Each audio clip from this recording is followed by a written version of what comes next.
गांव के एक छोटे से कोने में एक दर्जी रहता था। नाम था रघु। सीधा सादा, मेहनती और ईमानदार इंसान। उसकी सिलाई की दुकान बहुत बड़ी तो नहीं थी, लेकिन हर कोई जानता था कि रघु जो कपड़ा सीता है वह बिना किसी चालाकी के पूरी ईमानदारी से करता है। रघु की जिंदगी आसान नहीं थी। रोज की कमाई से घर चलाना मुश्किल हो जाता था। फिर भी उसने कभी किसी ग्राहक से ज्यादा पैसे नहीं लिए, कभी घटिया धागा या कपड़ा इस्तेमाल नहीं किया। लोग अक्सर कहते, रघु थोड़ा दिमाग लगाओ, 4 पैसे ज्यादा कमा लोगे। मगर रघु बस मुस्कुराकर कहता, ईमानदारी से कमाए गए 2 पैसे भी 100 झूठ से कमाए गए 100 पैसों से बेहतर होते हैं। एक दिन की बात है, रघु की दुकान पर एक अमीर आदमी आया।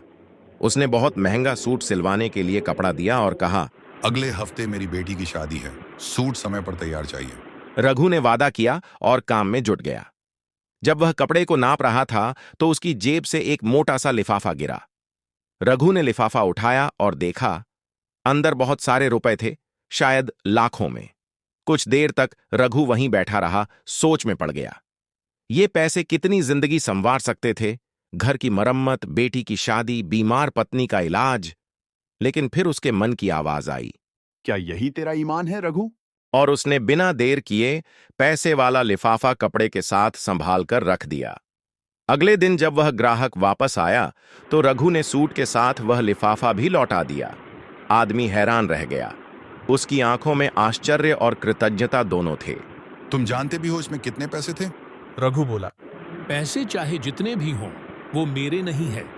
जो मेरा नहीं, उस पर मेरा कोई हक नहीं। वह अमीर आदमी बहुत प्रभावित हुआ। उसने रघु से कहा, मैं एक बड़ी गारमेंट कंपनी का मालिक हूं। मुझे ऐसे ही भरोसेमंद लोगों की जरूरत है। क्या तुम मेरी कंपनी में सिलाई विभाग के प्रमुख के रूप में काम करना चाहोगे? रघु के पैरों तले जमीन खिसक गई। उसकी आंखों में आंसू आ गए। उसने कभी सपने में भी नहीं सोचा था कि उसकी ईमानदारी उसे इस मुकाम तक ले जाएगी। आज रघु शहर में एक बड़ी कंपनी में काम करता है।